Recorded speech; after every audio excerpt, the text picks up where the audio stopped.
तंगी के कारण, पैसे के अभाव में हमारी आदिवासी को देखो पौष्टिक आहार नहीं मिलता और पौष्टिक आहार नहीं मिलने के कारण हमारी आदिवासी माँ बहनें कुपोषण बच्चे को जन्म देती है, जो बहुत समय में उसकी मृत्यु हो जाती है। इसलिए जनसंख्या का घटने का यह भी कारण है। तीसरा एक बहुत बड़ा कारण है कि आप जानते हैं कि झारखंड से सालाना हजारों लोगों का मानव तस्करी होता है और उस तस्करी में भी 80% आदिवासी का तस्करी होता है। वो और जहाँ उसको ले जाया जाता है वहाँ से लोग के फिर वापस नहीं आता है। चौथा भी कारण यही है कि आज काम के अभाव में हमारी आदिवासी माँ बहने, मेरे आदिवासी भाई बहन को काम के तलाश में गुजरात, दिल्ली, बम्बई के सड़कों पर भटकते रहती है। उसमें 20% माँ बहने झारखंड लौट के नहीं आती है। ये भी आपके जनसंख्या के घटने का कारण है। इसलिए आप कहना चाहते हैं कि भाइयों, आप कभी अपने समाज के प्रति सोचते नहीं है। आज मधुपुर मंडल में जितने भी पत्थर का खदान चल रहा है 80% खदान आदिवासियों के जमीन पर है। ये आदिवासियों की जमीन को लूटने की एक बहुत बड़ी साजिश है ताकि आदिवासी अपना गांव छोड़ के भाग जाए। मैं अभी हाल में गया था करैया और वहाँ का आदिवासी ने कहा कि सर तालाब मेरा है, मछली छोड़ने का काम कोई उन्हीं गाँव का मदद कर रहा है। तालाब है आदिवासी का, मछली छोड़ता है कोई और, वो बदिया हो, करैया हो, कानवा हो, नगर नदी हो, करता क्या है आदिवासी का जमीन 1 कट्ठा लिखवाता है, 4 कट्ठा घेर लेता है। कोई पट्टियों कर लेता है, कहता 5 साल के लिए टिप्पा मरवा लिया। जब 5 साल पूरा हो जाता है पूछता भाई मेरा जमीन कब छोड़ोगे, कहता नहीं हमको 10 साल के लिए है। तो आपको बोले थे 5 साल के लिए बोलता नहीं आप कागज झूठ बोलेगा क्या, वो तो पढ़ा लिखा आदिवासी था नहीं, उसकी 5 साल के लिए कागज में लिखवा लिया 10 साल के लिए।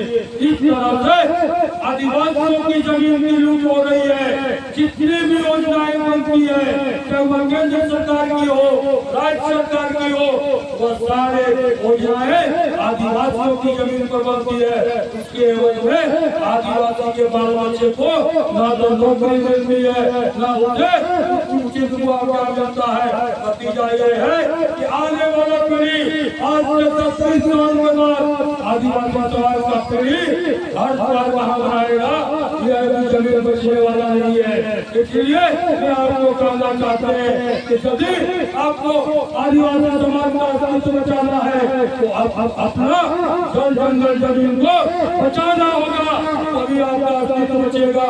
नहीं तो जो साजिश चल रही है झारखंड में आदिवासियों को खदेड़ देगी, आदिवासियों को भगा देगी, आदिवासियों को विरोधित कर देगी, ये साजिश वो लोग का पूरा हो जाएगा और आप कुछ नहीं कर पाएंगे। आप ही सोचिए झारखंड बनाता उसमें सबसे ज्यादा कोई अगर बलिदान दिया है तो आदिवासी समाज दिया है।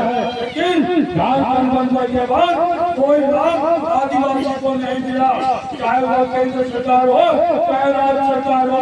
24 साल से सब एक ही लड़ लगा रहा है, आदिवासियों का उत्थान कर रहे हैं, आदिवासियों का उत्थान कर रहे हैं। अभी झारखंड में अबुआ आवास और मुख्यमंत्री पेंशन योजना जो चला रहे हैं, मैया पेंशन योजना, इसके बारे में क्या कहना चाहेंगे?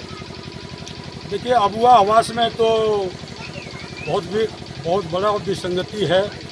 जिन्हें अबुआ आवास मिलना चाहिए, जो ज़रूरतमंद लाभुक है उसे अबुआ आवास नसीब नहीं हो रहा है। अबुआ आवास तो बेचा जा रहा है ब्लॉक में। जो लोग 10,000 20,000 रुपया दे रहे हैं, चाहे उनका 2 मंजिला मकान क्यों नहीं हो, 4 व्हीलर गाड़ी से क्यों नहीं चलता हो, उनको अबुआ आवास दिया जा रहा है। जो छत विहीन है, जो अत्यंत गरीब है, उसको तो अबुआ आवास नसीब हो नहीं रहा है।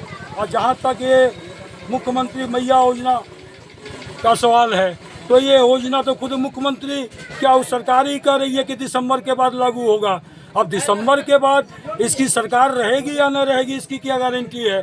तो ये तो चुनाव में एक आश्चर्य होता है। आपको पता होगा कि 1 साल से एक भी राशन कार्ड पूरे झारखंड में किसी नया का नहीं मिला है। अब बिना राशन कार्ड का मैया योजना ये नहीं मिलने वाला है। तब जिस गरीब के पास राशन कार्ड है ही नहीं उसको मैया योजना का लाभ कैसे मिलेगा, जबकि रांची से ही इसका ऐप बंद है। तो फिर जिला में इसको कैसे जोड़ा जा सकता है। इसलिए ये सब चुनावी माने एक नौटंकी है। चुनाव में लोगों को लुभाने के लिए ऐसे योजना लाया जाता है। ऐसे मैं बता रहा हूँ कि सरकार का एक भी योजना अभी चालू नहीं है। मुख्यमंत्री गाड़ी योजना कहाँ चली गई, धोती साड़ी योजना कहाँ चली गई, माने जितनी भी योजनाएं चली है वो कोई भी योजना सरजमीन में आज नहीं चल रही है, ये फ्लॉप हो जा रही है। इसलिए सारा का सारा योजना धरा रह जाता है और आम गरीब को भटकाने के लिए सिर्फ यह योजना चलाया जा रहा है। इससे कोई खास लाभ मिलने वाला इन लोगों को नहीं है। क्या इसको डफरसंखी योजना कहिएगा? डफरसंखी सिवाय इसको क्या कहा जा सकता है। आपको तो मैंने कहा कि जितनी योजनाएं चलाई गई है एक योजना अभी चल कहाँ रही है, सब तो योजना बंद हो गई। ये 5 दिन की योजना 6ठा दिन बंद, तो फिर योजना से लाभ क्या मिलेगा लोगों को।